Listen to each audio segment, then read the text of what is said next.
Here at Unexplained Reality, we support our troops and veterans 100%. Our family has a number of veterans, and my son-in-law is active duty serving our wonderful country. We have come across a great veteran-owned company called Awesome Bad Clothing. They have some very cool t-shirts and hats, and best of all, they are veteran-owned. So go check them out at awesomebadclothing.com and let them know you heard about them from Unexplained Reality. And when you go to checkout, type Unexplained in the coupon code box to get 10% off.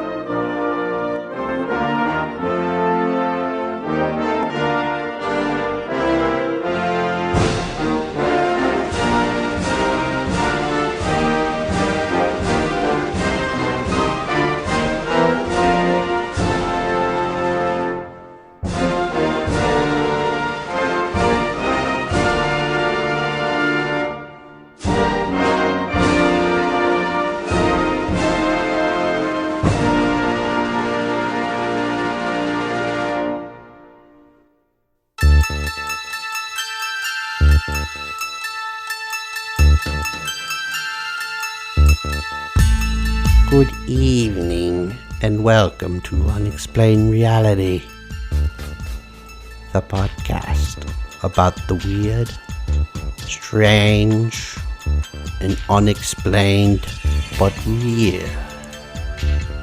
We are delighted to have you with us. Please grab your favorite beverage, sit back, and enjoy.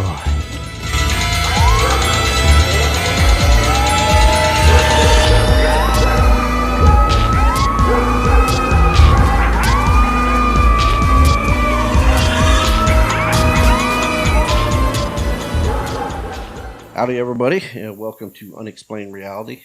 I'm one of your hosts, Brian Quinn, and my son is with me, Harrison Quinn.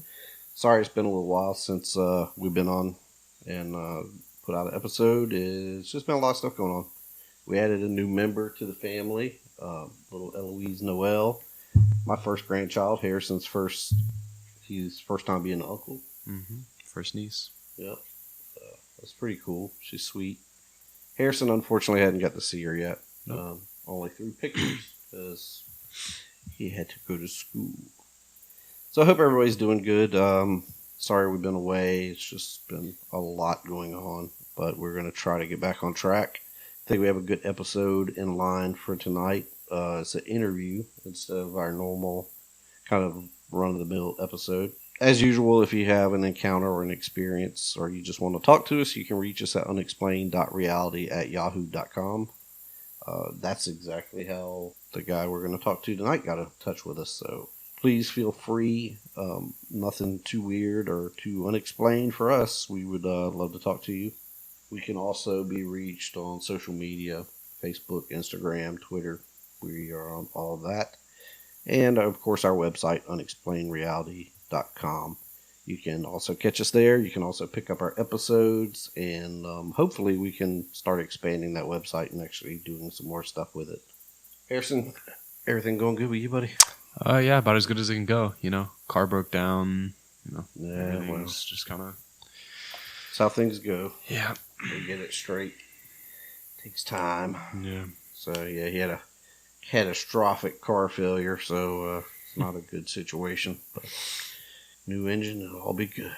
The engine just decided it didn't want to live anymore, so here we are. Yep. Sometimes they do that, especially when they're low on oil. Yeah.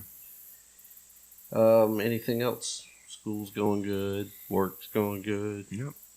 I'm a working man. It's never fun, but it's reality. So, we have a couple of news articles tonight we're going to go over before we get into, actually the interview that we had with Glenn. The first one I got here is apparently these people had studied. It's from cryptozoologynews.com, and it's eyewitness report. Bigfoot helps family in Michigan. It says in 1999, myself and my family were on a camping trip near Osabo, Michigan. Oh shit! Scrap that. So it says in 1999, myself and my family were on a camping trip near Asabo, Michigan River when I went down a fire trail and tried to turn around with my boat in tow and my two-wheel drive truck. The axle of the boat trailer got stuck on some slack saplings and it sunk my axle of my F-150 in the sand. Thinking there's no way I'm going to get out of here and no self-service, I started to panic. I put the truck in neutral because it was digging us deeper. When suddenly my daughter yelled, "Big monkey." We launched forward and I had thought that a game warden or someone had pushed us out. Unbeknownst to us, as I turned, as I had realized that the truck was still in neutral, I put it in drive and continued to move forward. It was the night and I could see the steam coming out of a giant pile of poop. That's a little weird. We drove back to the campground on the lake near the dam store, as it is called. When we looked at the back of the truck, there were 2 giant poopy handprints, 3 times the size of my hands. My daughter said that there was a giant monkey looking in the back window of the pickup truck looking at her. We told her we believed her and went to the campground store the next morning to show them the prints. They took pictures and told us that we had met the local Bigfoot. When the rangers came to investigate, as we had called them, they laughed and said the same thing as though it was a common knowledge to them that there was a Bigfoot in the area. That's pretty crazy. That is pretty crazy. 2 giant poopy handprints.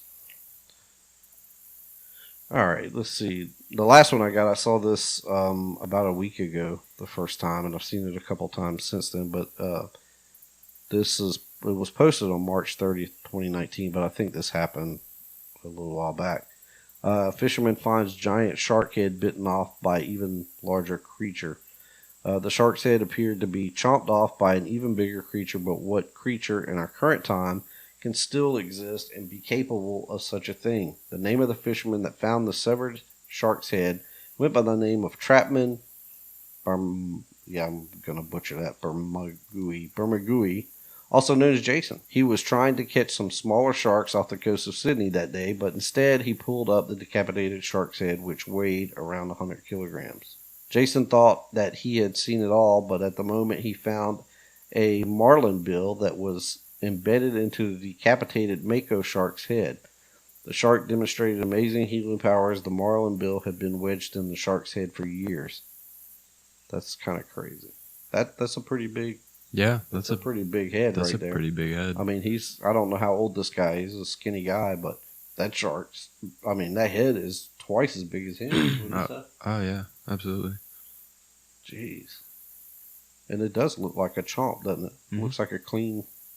Something just bit it off. Yeah. And that's probably, what would you say? That's about 5 foot long, that head. The head, yeah. Yeah, maybe 4 feet. 4 feet? 4 foot about. Time to park the boat and get off. Because we're going to roll right into this interview with Glenn. Glenn is from the lower part of South Carolina. He actually lives in Summerville, which is north of Charleston, I think. A little bit like between Charleston and Columbia. I think it's closer to Charleston, though. And he had an experience himself, or a sighting, what he believes to be a sighting, and then he has some stories from a good friend of his that happened at his house, which is on Lake Marion, or was when he lived there. And I think he's since moved, but we'll just go into that and let you roll into it. Okay, well, what I'm going to do is before I get into the main story, I'm going to tell you the first encounter I've had.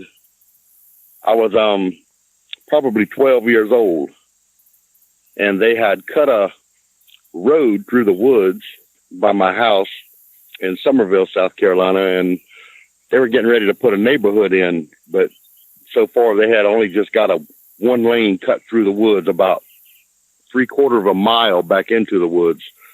So it was pretty hard to see the end of it. But as I was riding my bicycle down the road, I just happened to glance to the end of that road, and man, I seen something cross that road. It scared me so bad, I almost wrecked my bicycle. I mean, it was very large. If it was a man back that far, I don't think I could have seen him. Right. But it was a massive black, I can't say exactly what it is, but there are no bears around here, period. And the biggest thing in our woods is deer. And it just strolled across the street, across the dirt road. And man, like I said, I almost wrecked my bicycle when I seen it. And I went home real fast and told my father, and you know, he was very old school. He told me I was seeing things, or I must have seen somebody back there surveying or something. But even now, when I look back, I know what I saw, and it was very large for me even to see it.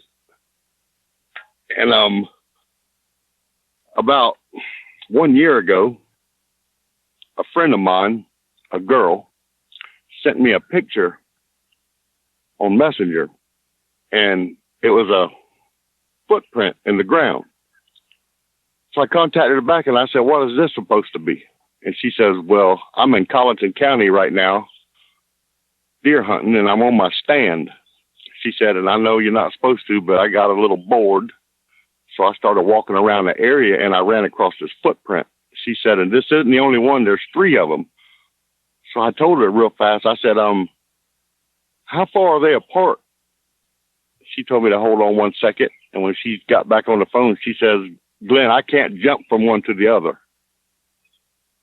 And I said, oh my, it was 5 toes. She put her foot beside it when she sent me the picture. And it was 3 of her feet. And it was on a power line cut down, you know. I mean, there was no trees in this whole strip. Right. Ground was pretty hard. And it looked to me in the photo to be about 1.5 inches deep. And I was like, you know, I don't, just keep your eyes open where you're at, you know, and be safe and keep that gun handy because you never know. Right. And that's the only 2 experiences I've had until this recent one. When I say recent, it was October. It started October 28th of 2016. And my friend, I'm just going to call him Steve, you know, and okay. He said him and his girlfriend were sitting on the back deck of their double wide mobile home. He has a pretty nice deck back there, and they're about, I would say, 40 yards from the edge of the swamp, which borders the Lake Marion. I mean, and it was just after Hurricane Matthew, and the swamps were very flooded. I mean, water was way up almost in their yard. It stayed like that for a while around here. And he said, well, let me go back 1 second. I'm very much an avid, I guess I would say, enthusiast on this Sasquatch. And I show him all these videos and I tell him all the stories and I make him listen to this and that. And he always told me, he said, Glenn, you are crazy, man. He said, you know, he said he was born in Lugoff, South Carolina. He said, I've been in the woods all my life and I've never seen or heard anything like you're telling me. I said, well, man, there's too many people that have seen this thing, documented it for it not to be true. I said, even if one of them's correct, you know, we win. Right. And he said one night they were sitting, he just got off work and they were on the back deck of his mobile home, just relaxing, him and his girl, no one else home. And she mentioned, she said, man, listen to that. She said, there must be a deer coming up out of the swamp. You could hear him splashing through the water. Right. And he looked at her and he said, man, that is big. He said, I've never really heard a deer from here, you know, coming up. He said, hold on a minute. He said, that ain't no deer. He said, that's 2 legs. He said, you can hear it picking foot up, splashing down, next step, splash down, you know, and so on. And he told her, he said, look here, yesterday when I got off work, I went back there in my waders because it goes down pretty deep, then it comes up on a little hardwood island, and then the lake starts. He said, and the water is so deep up to my hips, I couldn't pick my feet up out of the water. I just had to wade through it. He said, whatever that is definitely clearing the water with every footfall. And he said, I don't know what to think about that. He said, it sounds big. So they went in the house. That was the first time he heard it. Right. And no vocalization or nothing. He just heard it moving through the swamp. Right. About 1 week later, they were sitting on the same deck. And he said he had some problems with people coming up in his yard at night trying to get into his tool shed, which he got a big deep freezer in there full of fish and deer and stuff like that. and his weed eaters and lawnmower and such. He said, and he seen where they pried the lock off before, so he put a bigger one on there and bolted it on instead of just screwing it. And so one night they were sitting there about a week later, and they heard something back there messing around their shop. And his wife said, well, his girl said, I'm not going to put up with this. I'm going to nip this in the bud right now. Whoever's back there is going to answer. And she went in and got a flashlight and her .380 pistol. And she started off through the yard, not cutting the light on at all yet. And he followed her. He said he was about 10 steps behind her. And when she rounded the corner of their shed, she clicked the light on.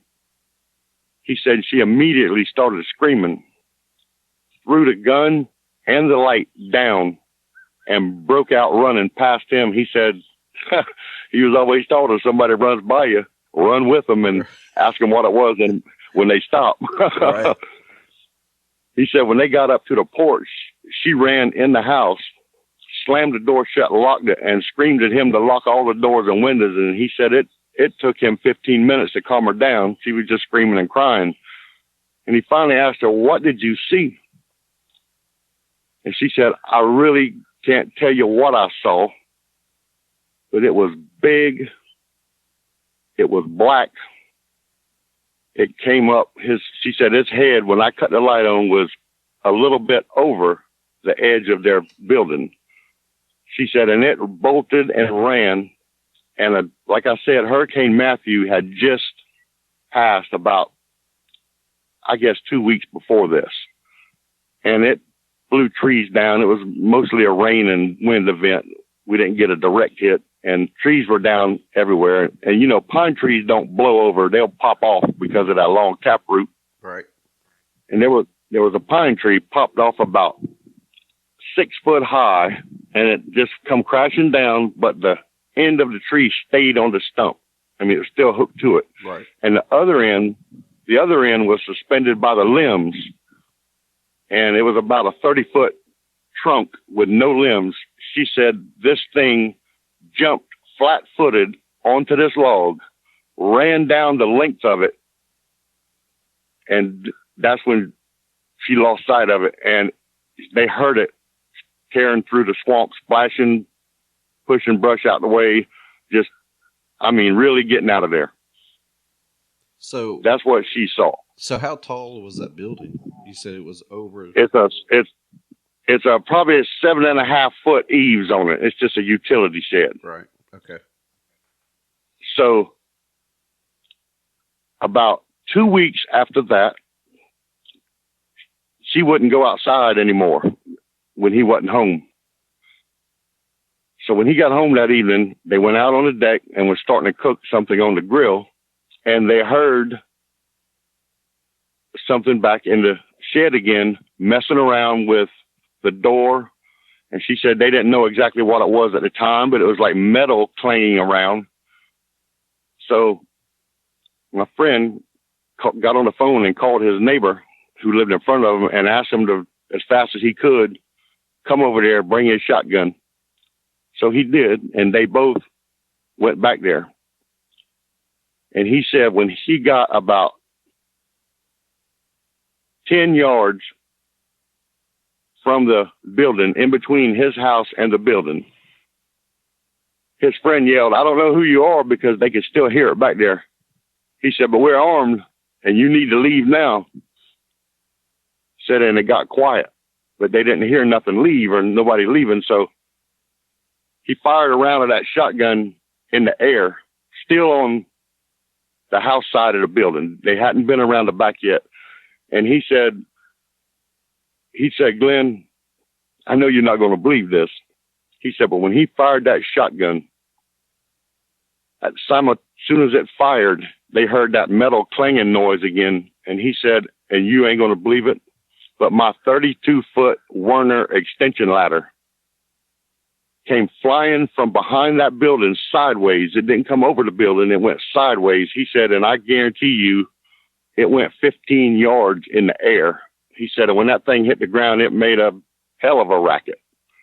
He said, and again, we could hear it tearing through the swamp. just egressing out of there. Right. So being they heard it leave, they went ahead and hit their lights and walked around back.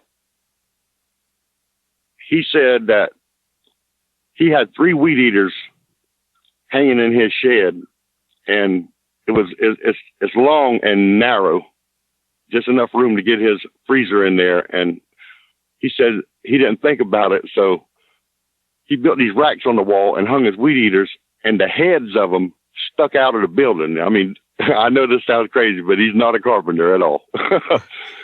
He said the heads of them stuck out the building. He cut a hole for them to stick out of. He said, and when he looked down, he said all 3 of those heads were popped off.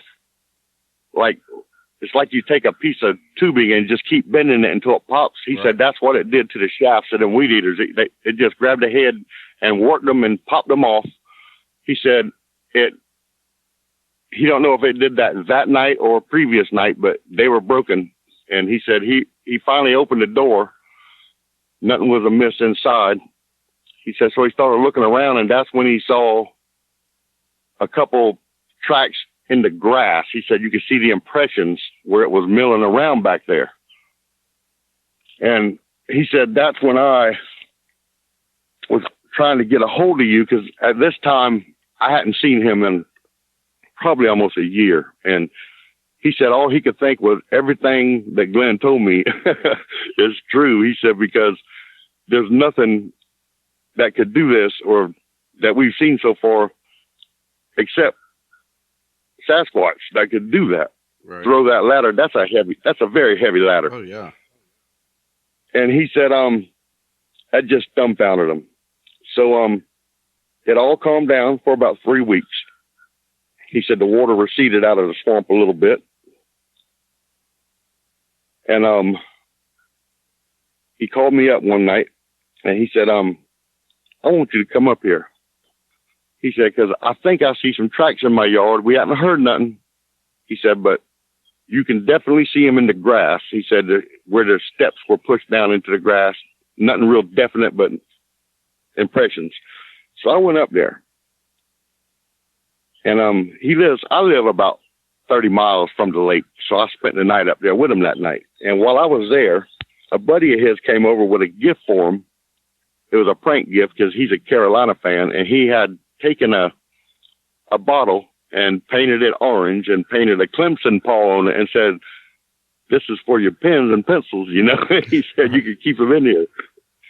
Well, he kind of, grabbed it and looked at it, and he turned around and he threw it as hard as he could, and it went over his shed into the swamp, and you could hear it. It hit the trees, ting, ting, ting, ting, splash. You could hear it hit the water.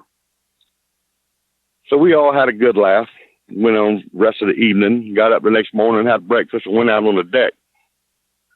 And his girl said, what is that back there? And he looked and he said, where are you talking? I don't see anything. She said, look over the shed.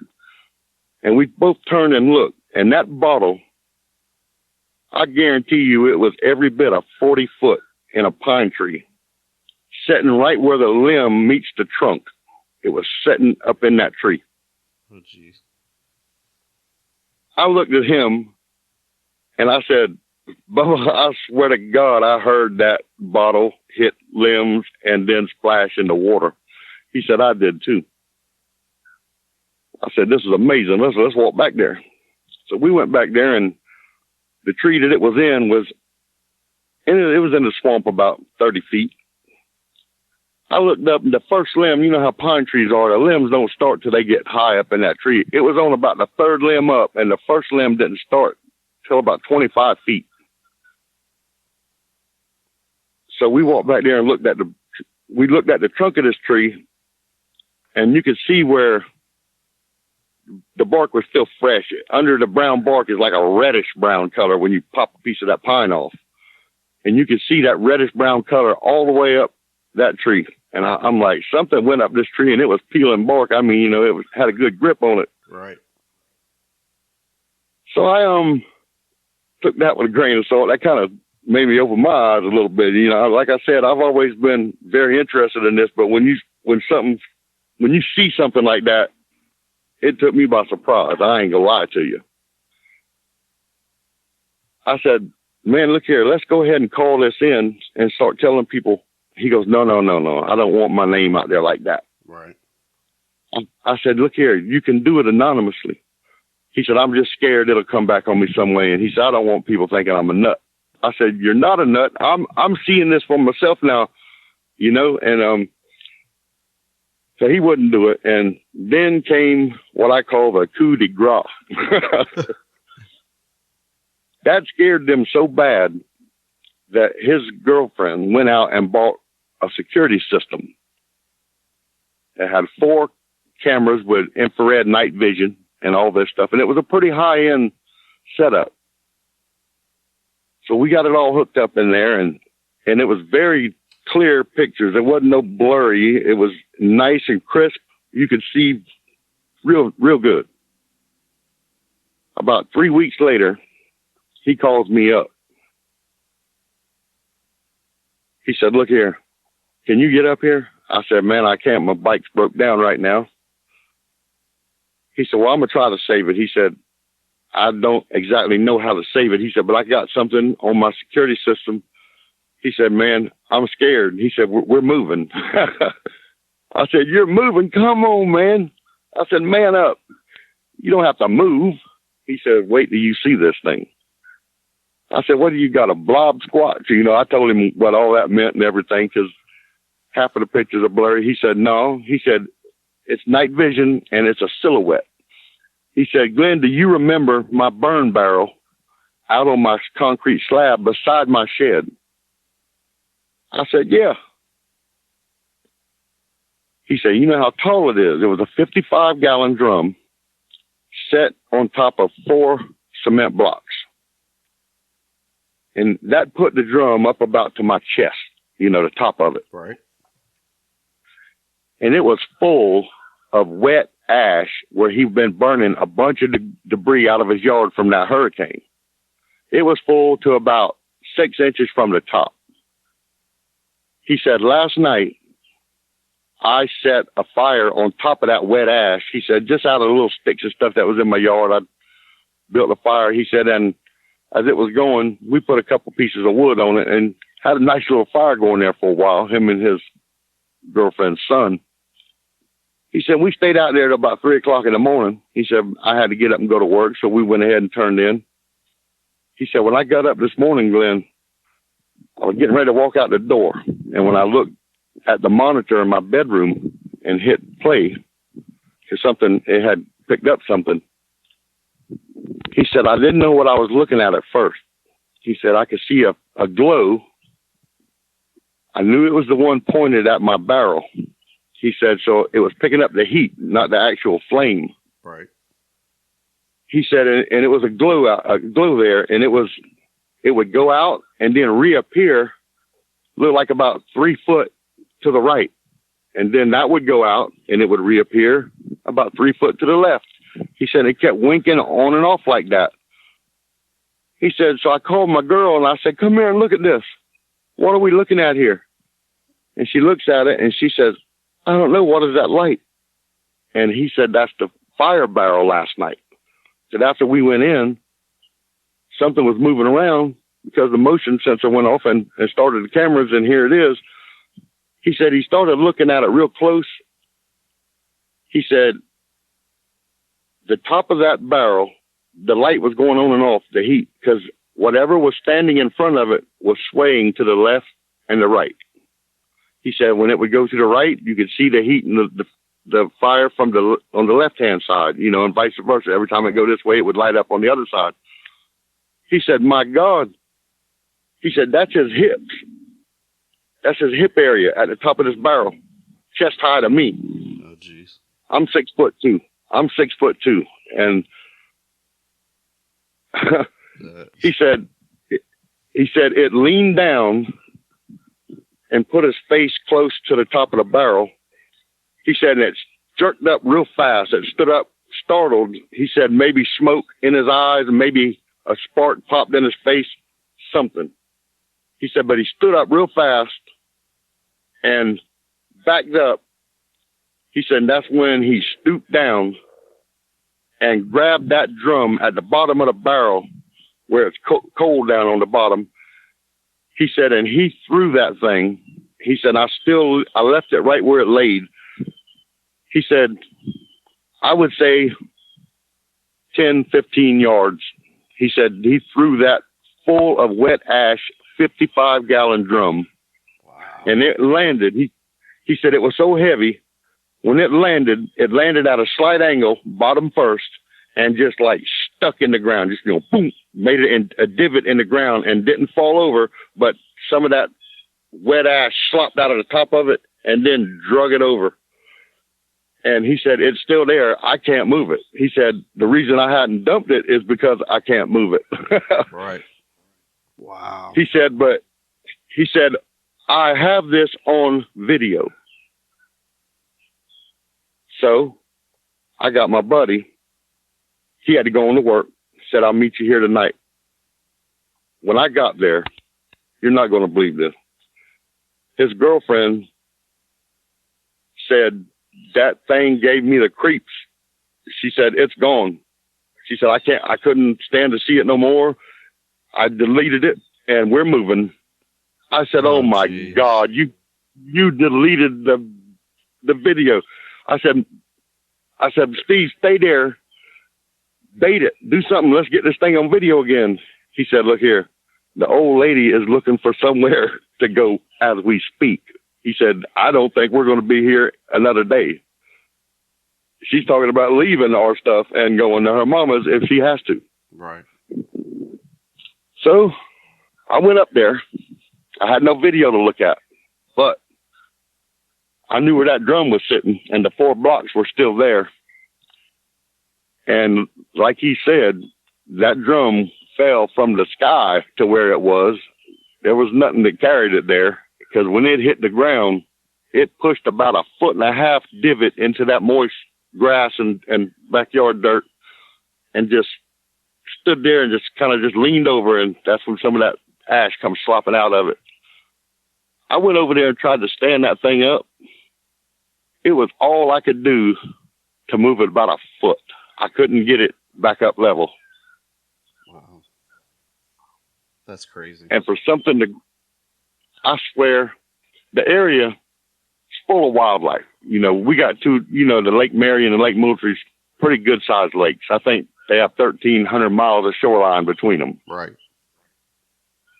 And just not the first time it's been spotted up there.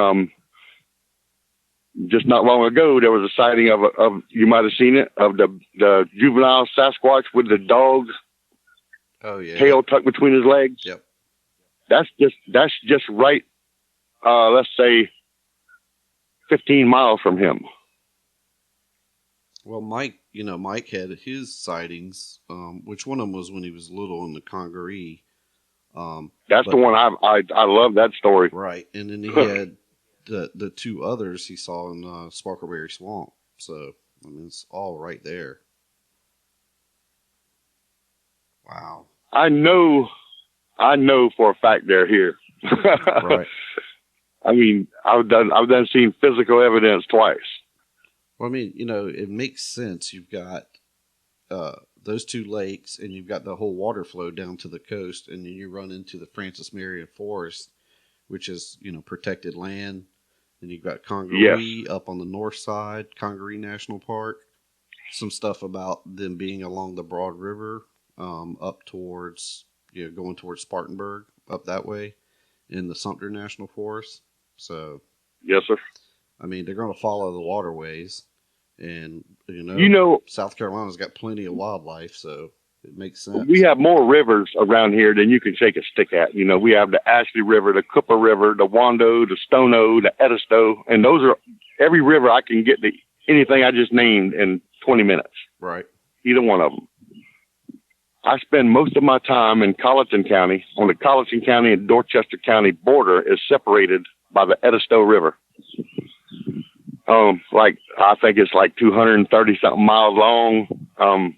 The last unmolested Blackwater River we have, Yep. Beautiful. It's just drop dead gorgeous out there and very, very rural. There's nothing dumping into it. No.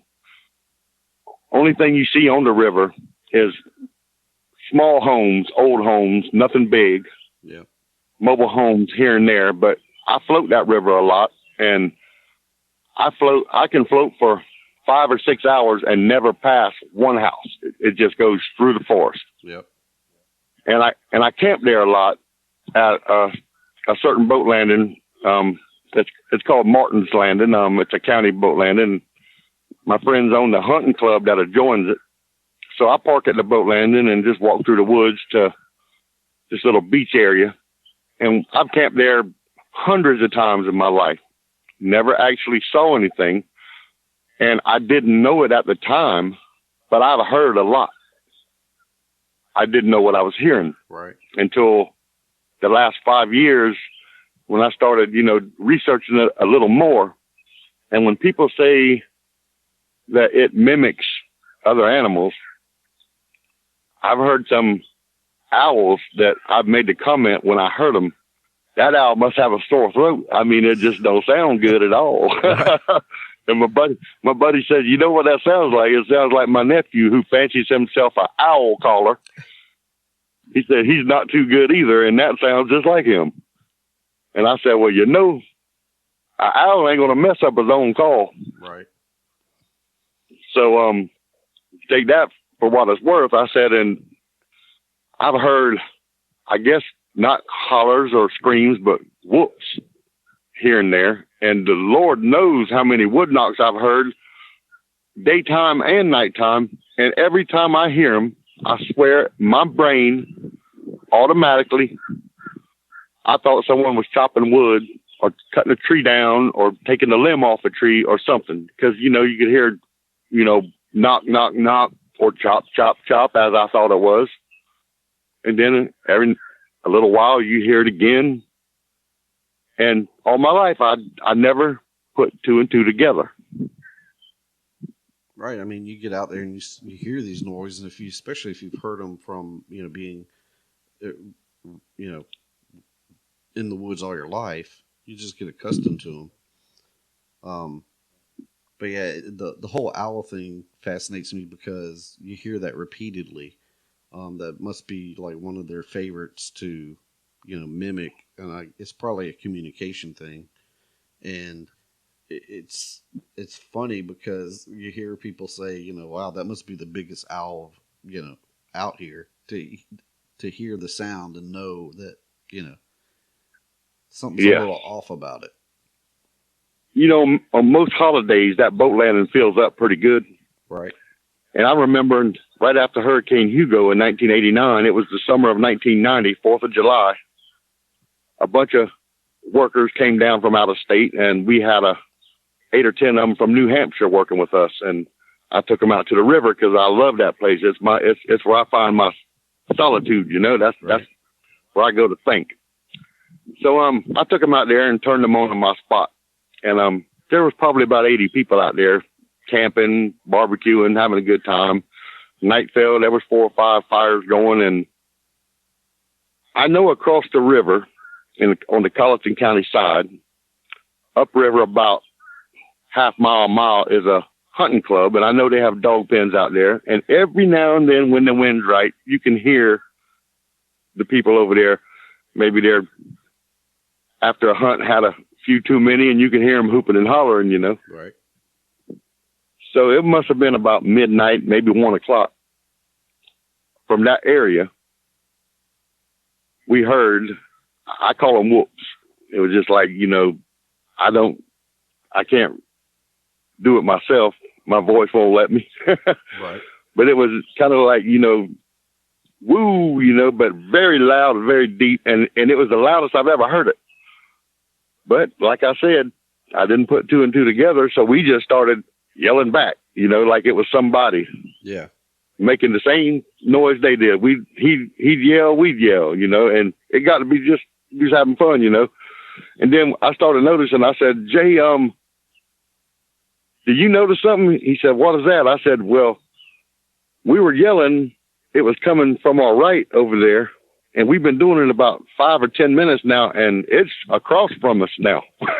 And that's a good ways. I mean, like I said, it must be a half mile through the woods. And when I say woods, I'm talking cypress swamp. Ain't nothing nice about it. Right. You know, it's beautiful, but it's dangerous. And for something to come through the woods like that, yelling at night with all the moccasins and cottonmouths and rattlesnakes and everything, I wouldn't try it. It just amazes me that I never, ever thought that it was something like that. Right. I mean, you wouldn't think, and I think that's what a lot of people are finding now is, you know, early on, this phenomena was believed to be, you know, in the Pacific Northwest. But, you know, the more people it's getting exposed, more people are talking about it, or not afraid to talk about it. And it's very evident that's happening all over. You know, people are having encounters everywhere. Yes, sir. Yes, sir. I have good friends, real good friends, live in Swanee County, Florida, on the Gulf Coast, and they don't call them skunk apes in that area. I forget exactly the name that he called them, but he said he's seen them. He said twice. He said he didn't care to see it the second time, and he don't care to see it a third. He said it's nothing he wants to see again. The sheer size of it intimidated him. And this fella here that I'm talking about, he will fight a running chainsaw. He's not scared of nothing. But that there, he don't want to see that again. It's everywhere. Yeah. And Florida and Kentucky, I'm noticing, they almost have as many sightings as the Pacific Northwest now. Oh yeah. I've heard recently, just in the past few months, quite a few sightings up in Uwharrie, which is, you know, northeast of North Charlotte. Carolina. Yeah. And I've actually been up there a couple times, but it's pretty remote. I mean, there's people that live there, but there's nothing around it really. It's pretty untouched wilderness. But there's been quite a few, and I think about a year ago there was one sighting I read about which was pretty aggressive, and it was a man camping with a work colleague, and they got screamed at very closely by, I believe it was two of them, came down off of a hill. Oh my God. And it was short, like, 30 feet. It was enough that they left all their stuff and they got in the car and took off in the middle of the night. It was like, 2 or 3 o'clock in the morning. Wow. I would do the same thing. Yeah. And I think, that's another common theme here is most people, you have, I don't know how many encounters I've heard or read about where, people that have been in the woods all their life, hunting, doing everything, just living off the land, and then encounter these, and just the sheer size of it, they're just like, I'm done. You won't catch me out there. These, I've been in these woods, these particular areas all my life, and I will not go back out there alone now. And I tell you what, volumes right there. Some people, as for all the reading and stuff I've been doing, once they see it, it's game on. It consumes them. Right. They got to know more. That's kind of like me, but I don't think would go on an expedition. Right. It'd have to be a lot of people. You hear about these guys that go out and do solo trips, doing research. That's just foolish to me. I mean, they're just. I take my hat off to them. Yeah, they're just waiting for something to happen. I think Mike, kind of does that too.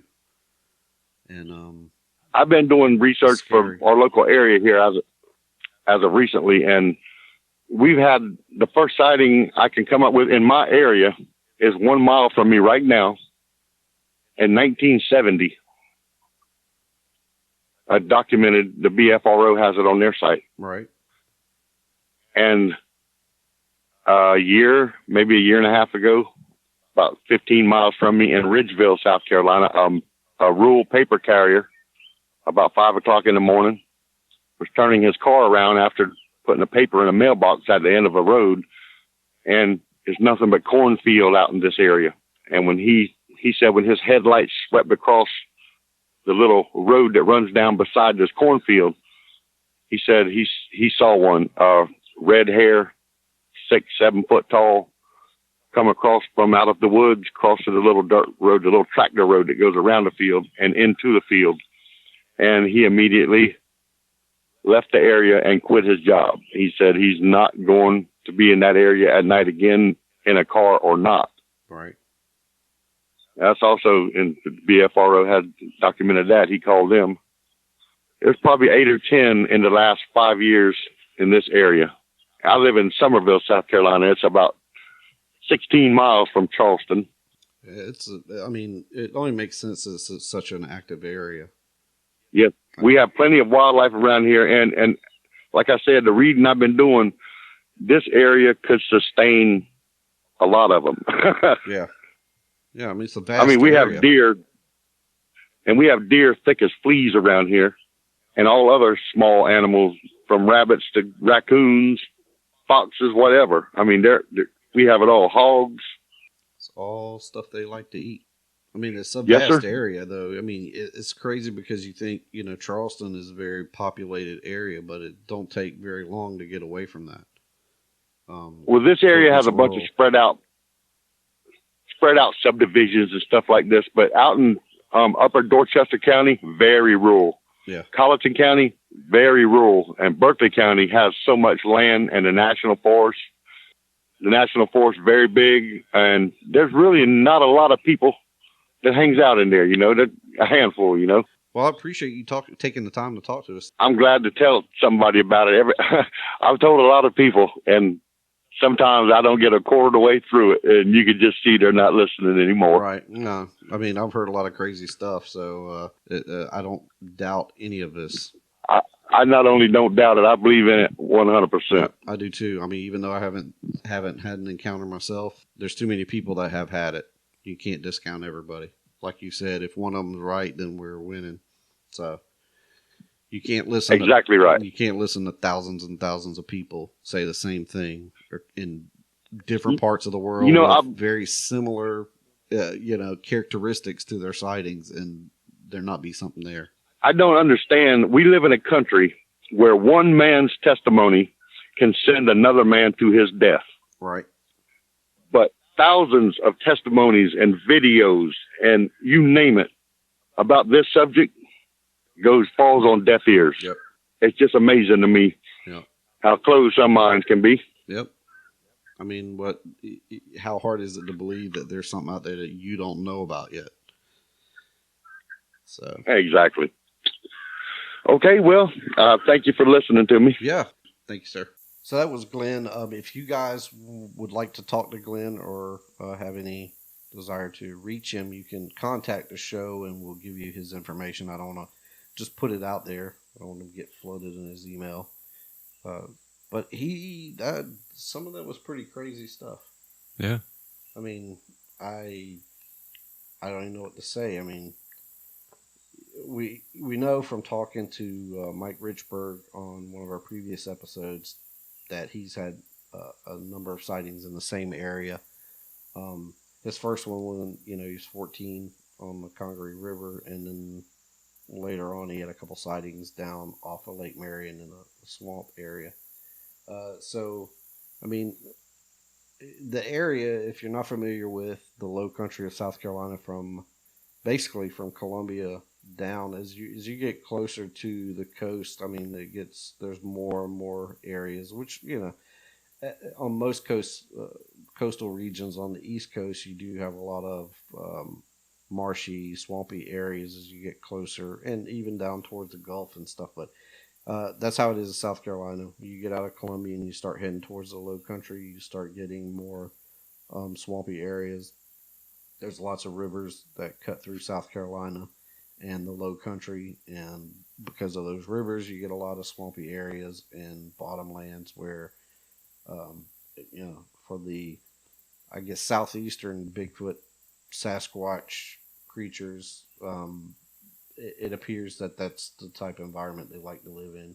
If you're familiar with, like the Legend of Boggy Creek, that's basically the same kind of environment where that creature lived, and a lot of areas in the South, if you get around an area that's that kind of, I guess, environment, you have those legends and you have creatures that supposedly live in those environments. So it was great talking to Glenn, and we probably will have him back on, and hopefully he'll have some more information information, more encounters when we do.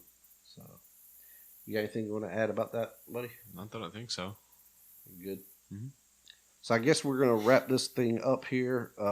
You can reach us at unexplained.reality@yahoo.com if you have a question. And like I said, if you want to reach out and get Glenn's information, please just contact us and we'll provide that for you.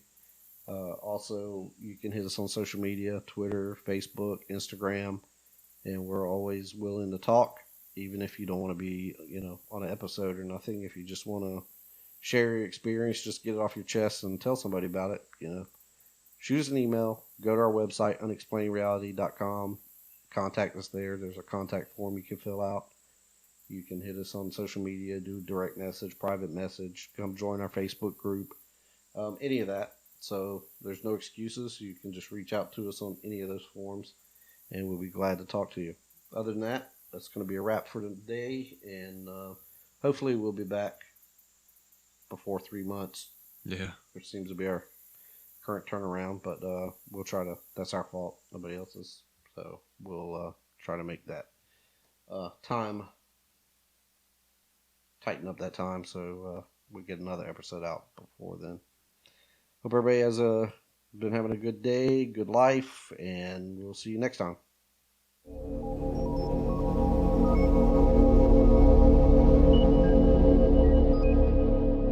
Prepare to confiscate the human's possessions. Possessions secured.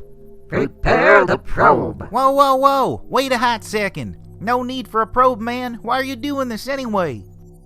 To learn from your kind.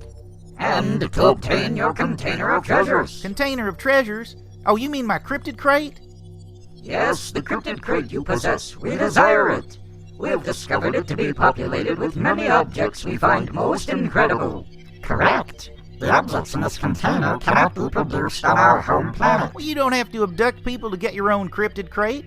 Elaborate. Just go to cryptidcrate.com and sign up. On the first of each month, a new box filled with amazing cryptozoology-themed items will come to your mailbox, or spaceship. Allow us to show appreciation to you, human, for this invaluable information. Yeah, sure thing. Does this mean you're going to take me back to Earth? Not exactly.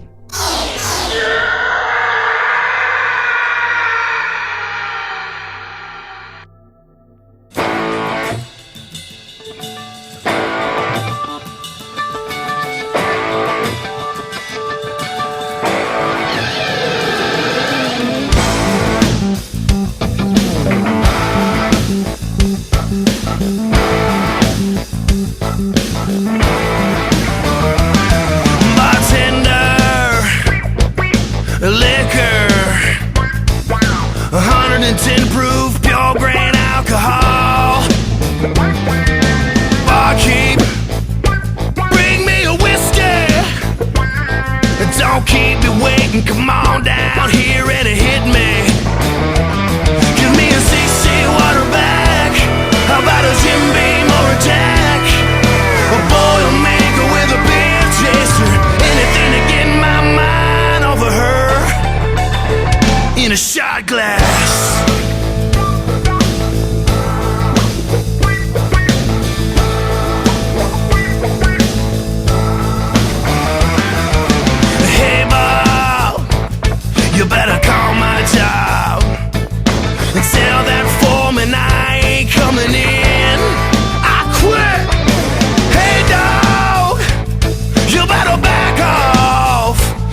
content